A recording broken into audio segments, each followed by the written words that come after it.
Les amis, j'espère que vous allez bien. Bienvenue pour une nouvelle vidéo qui va concerner Ousmane Dembélé. Avant de commencer, encore une fois, merci pour tous les messages que je reçois sur tous les réseaux sociaux, sur Twitter, Instagram, et même sur YouTube, les commentaires, toutes les personnes qui vraiment m'envoient des messages de soutien. Merci infiniment. Je ne réponds pas à tout le monde, loin de là, parce que voilà, ça m'oblige un petit peu à chaque fois quand je réponds à me replonger un petit peu dans les événements, donc c'est un petit peu compliqué mentalement. Mais quoi qu'il arrive, je vois tout, je lis tout. Et merci à vous infiniment. Sinon, j'espère que vous allez tous bien ce mardi 2 août 2022. Je voulais reparler quand même d'un joueur qui, encore une fois, reparler d'Ousmane Dembélé. Parce que je pense que même si les gens n'en parlent plus, ne l'attendent plus, là il a prolongé et je pense que cette année, son cas sera intéressant. Dans le cas où on espère qu'il ne se blesse pas, parce que là, je vais parler de lui, je vais faire plein de théories, mais à la fin, s'il se blesse la semaine prochaine, tout sera évaporé. Mais dans le cas où il reste en bonne santé, là, les médias n'en parleront pas beaucoup, mais je pense que cette saison pourrait être très intéressante pour lui, à plein d'égards, parce que je pense que là, il a prolongé, et ça va changer pas mal de choses pour lui, sa carrière. Il a 25 ans maintenant, c'est un joueur confirmé, ce n'est plus un espoir Dembélé. D'accord? Et là, je pense que là, aujourd'hui, il a le contexte parfait, le contexte idéal pour performer. Donc c'est maintenant ou je pense jamais. C'est vraiment maintenant ou jamais où il a le contexte parfait pour step up et devenir une des stars du Barça. Comme je l'ai dit, il a prolongé, il a 25 ans maintenant, donc tous les soucis qui étaient liés à sa prolongation, l'intox, tout ça qui venait polluer un petit peu son esprit, son football, le public, sa relation avec le public, les sifflets, tout ça là, sa continuité, tout ça c'est maintenant derrière lui. Tout ça, ces soucis sont déjà réglés maintenant. Il est plus blessé depuis un petit moment, faut le dire, hein, qu'il est plus blessé depuis, je pense, plusieurs mois maintenant. C'est quand même un exploit pour lui. C'est la première fois depuis 2019 qu'il fait la pré-saison en intégralité. Rappelez-vous en 2019, rappelez-vous, je sais pas si vous vous rappelez, de la tournée américaine avec Griezmann, etc. Il s'était blessé dès le premier match de Liga lors de la défaite face à l'Athletic Bilbao. Rappelez-vous, le retourné d'Aduriz, Suarez qui était blessé et Ousmane Dembélé aussi. En 2020, il avait été blessé de longue durée, tout l'été évidemment, absent lors du Final Four face au Bayern, le 8-2 et face à Naples aussi avant ça. Et en 2021, là il a été blessé aussi, il s'était blessé à l'Euro avec l'équipe de France et il était revenu seulement au mois de novembre 2021. Là, Ousmane, il est en forme. C'est clairement le joueur le plus en confiance de l'équipe, je pense, avec Araujo. Admettons juste que le trio d'attaque de Xavi soit Lewandowski, Rafinha et Ousmane Dembélé. Là, Dembélé, quand tu regardes un petit peu le trio d'attaque, c'est lui le plus ancien des trois et même de l'équipe. Maintenant, c'est un des plus anciens de l'équipe. Là, Dembélé en attaque, il va jouer avec deux recrues. S'il joue avec ces deux mecs-là, il va jouer avec deux recrues qui, eux, sont à la recherche de confiance, de repères pour s'installer au Barça. Lui, c'est un ancien. Si tu enlèves les cadres de l'équipe, les ancêtres de l'effectif, là, Dembélé, c'est un ancien de l'équipe. Maintenant, c'est bon, il a sa place, il est bien installé, il a appris l'espagnol couramment. Je pense que vous avez tous vu la séquence qui nous a tous choqués de voir Ousmane Dembélé qui, après le match face au New York Red Bull, a fait l'interview de l'homme du match à la caméra, face caméra, en espagnol, dans un espagnol qui était honnêtement très décent, même s'il y avait encore des petites fautes de conjugaison de grammaire apparemment. C'est bien Ousmane, c'est bien parce que là en un an il est passé de un espagnol où il disait 30 kilos de quoi toi, à un espagnol qui limite carrément le mec qui parle mieux espagnol ou bambara que français. Bon, je rigole, j'abuse évidemment, mais tout ça pour dire que voilà, en gros il fait un effort et ça m'étonnerait même pas que ce soit Xavi qui ait demandé à Ousmane d'apprendre un petit peu l'espagnol pour s'intégrer au groupe et même pour les consignes, pour les échanges entre Xavi et Dembélé, tactiquement, ça aide largement plus. Et même pour ses coéquipiers sur le terrain, ça aide aussi. Mais tout ça pour dire que le joueur fait un effort d'intégration qui est, je pense, flagrant pour tout le monde. Comme j'ai dit, là, il s'installe vraiment au sein de l'effectif. Il a sa place dans l'effectif maintenant. Rappelez-vous, il y avait un espèce de décalage d'intégration entre le joueur et il était vraiment très isolé. Un peu comme Coutinho, même si Coutinho, c'était encore pire que ça. Mais il était vraiment très isolé du groupe en général, dans l'effectif. Même si voilà, c'était un joueur qui était attendrissant, il est marrant, il est jeune et tout, mais on sentait qu'il n'était pas forcément très intégré au groupe et à l'effectif. Il était souvent très blessé, donc souvent à Dubaï, en train de faire sa rééducation, mais il était absent des tournées, absent des déplacements avec le groupe, des campagnes promotionnelles, il n'était pas présent, les photos de l'effectif, il n'était pas présent non plus parce qu'il était à Dubaï en train de se soigner, bah forcément, tu crées pas de lien comme ça. Donc mentalement, je pense qu'il est dans un contexte parfait aujourd'hui. Il n'y a personne pour le concurrencer. Hein. Clairement, voilà, c'est un des meilleurs joueurs de l'équipe, voire le meilleur joueur de l'équipe en termes de talent, hein, avec Lewandowski aujourd'hui. Mais il est en train d'écarter la concurrence tout doucement. Je ne sais pas si vous avez remarqué un petit peu. Tous les joueurs qui jouent sur les côtés, qui sont des joueurs un petit peu légers, mine de rien, même Ansu Fati, qu'on aime beaucoup, ça reste léger. Ferran Torres, Abdé, Collado, tous ces joueurs qui jouent sur les côtés, Abdé que j'aime beaucoup, mais ça reste très léger. Ils ont du retard par rapport à Ousmane Dembélé aujourd'hui. Parce que lui, il est en confiance, il est performant, il marque des buts, enfin. Et c'est ce qu'on veut, hein, c'est ce qu'on veut. On veut un joueur qui écarte la concurrence, que ce soit à droite ou à gauche. Il a le devoir et la capacité d'écarter tous ses concurrents, peu importe le nom. On veut avoir une vraie équipe type qui se dégage du Barça. Ce serait l'idéal d'avoir ça. Et des remplaçants qui accompagnent, qui veulent évidemment renverser les titulaires, mais on veut d'abord avoir des titulaires très forts pour que les automatismes se créent, les affinités aussi.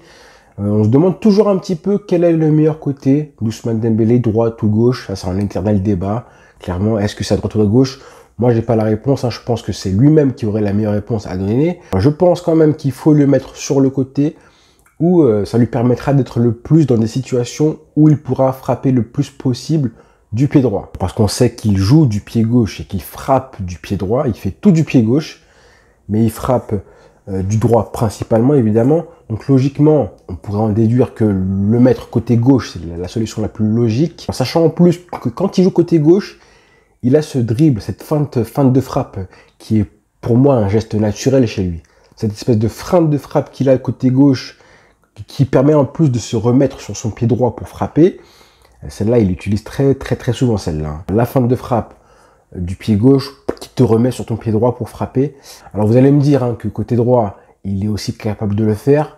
Par exemple, face à Tottenham, son but légendaire là qu'il fait, c'est pareil, c'est une feinte de frappe du côté du pied droit cette fois-ci, qu'il le met sur son pied gauche et il termine Lloris du pied gauche. Mais moi, je pense que vraiment, ce serait mieux de lui de frapper au maximum, le maximum du temps possible du pied droit, parce que pied gauche, souvent, c'est catastrophique, hein, on s'en rappelle. Et puis, systématiquement, pied gauche, il frappe en force.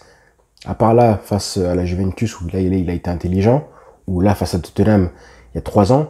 Mais globalement, il frappe souvent, très souvent en force côté gauche, et sans la précision qui va avec. Mais j'ai quand même remarqué aussi que lorsqu'il joue côté droit, il utilise quand même plus souvent les dribbles de percussion, de provocation, d'élimination.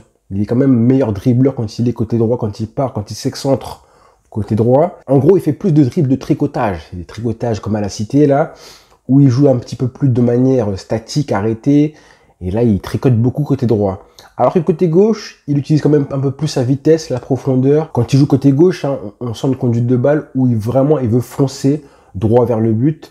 Alors que côté droit, ça lui arrive aussi hein, de foncer vers le but, mais un peu moins naturellement. Souvent, il est là, il mange un petit peu la ligne quand il joue côté droit. Il sera très important Dembélé cette saison parce que je pense vraiment que Lewandowski aura besoin de lui et je pense vraiment qu'ils peuvent vraiment très bien s'entendre tous les deux. Hein. Dembélé et Lewandowski.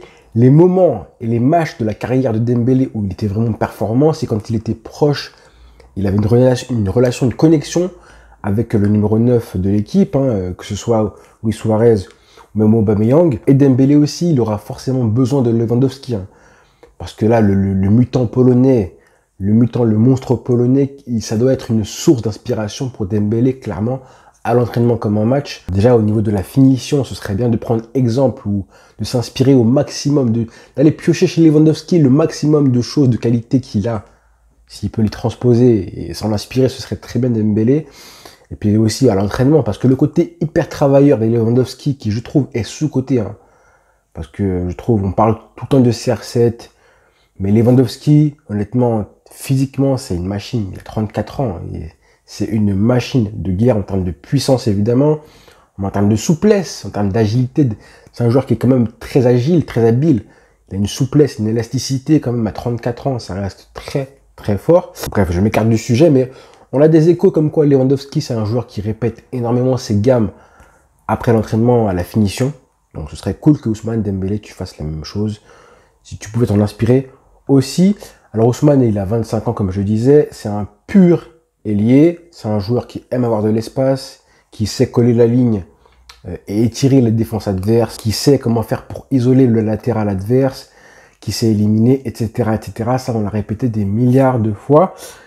Mais comme je le dis, à 25 ans, normalement, à 25 ans, un joueur de foot à 25 ans, ça y est, c'est un joueur confirmé. Ce qui n'est pas encore le cas pour Ousmane Dembélé. C'est plus un espoir, hein.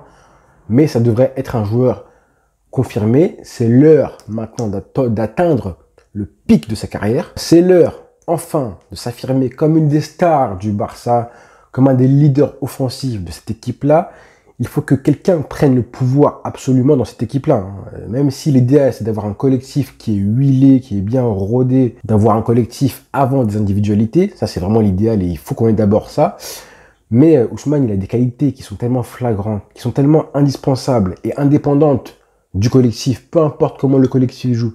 Il a des qualités qui sont complètement déconnectées et qui vont au-dessus du collectif. Moi, je pense, hein, ce mec-là, tu le mets même au Bayern ou à City, dans un collectif qui est parfait comme à City, vous aurez quand même des fulgurances individuelles de Dembélé qui sont indépendantes du collectif et du tiki-taka, du football de position. De Guardiola, peu importe son équipe, hein, je pense qu'il y a des qualités individuelles qui sortent de la moyenne et qui vraiment font basculer un match qui n'aurait rien à voir avec le collectif de City s'il jouait là-bas ou du Barça de Xavi aujourd'hui. Tout ça pour dire quoi?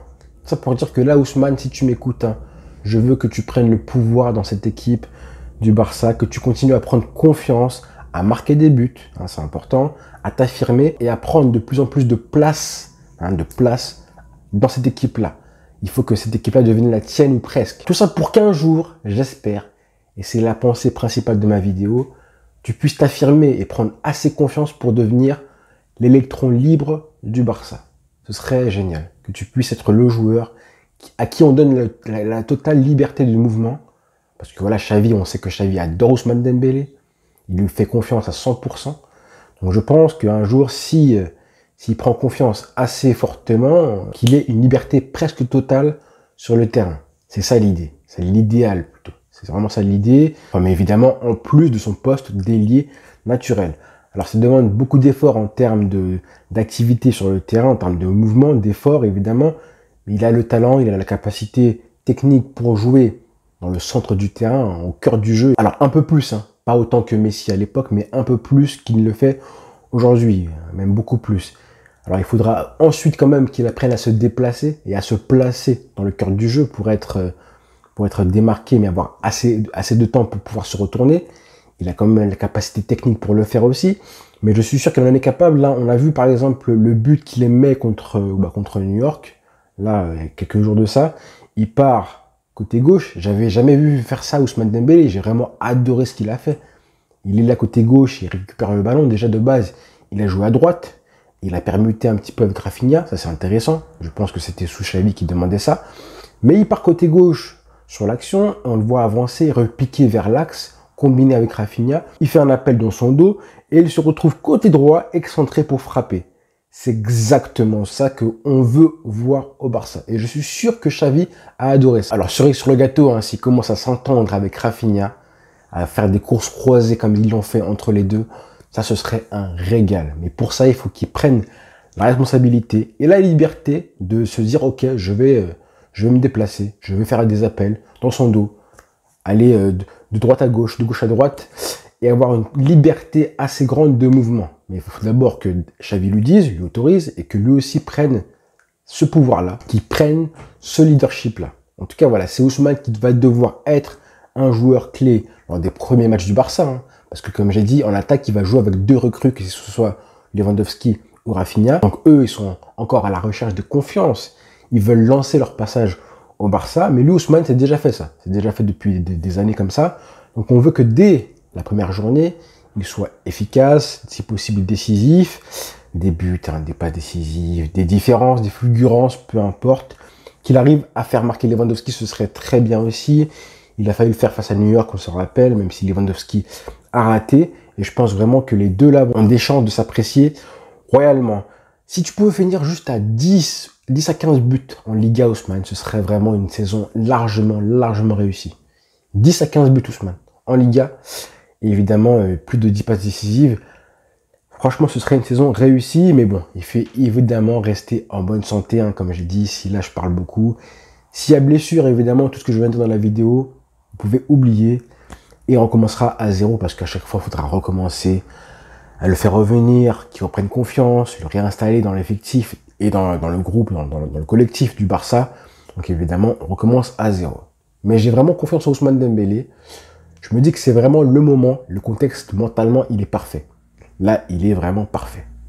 Donc voilà les frères. Je sais qu'il y en aura pas mal qui me traiteront de naïf, mais bon, le premier pas, c'est quand même d'y croire, de donner espoir un petit peu et d'y croire. Je pense que lui, il y croit. Donc nous aussi, on se doit d'y croire et de soutenir un minimum Dembélé, malgré tout ce qu'il a fait, malgré le passé, les blessures, les polémiques, la prolongation, etc. Son agent. Maintenant, il faut que le football parle. Il faut que le football parle. Donc voilà les frères. J'espère que vous avez aimé la vidéo. Sinon, bah écoutez, on s'abonne. Merci encore une fois. Bonne journée à tous les frères.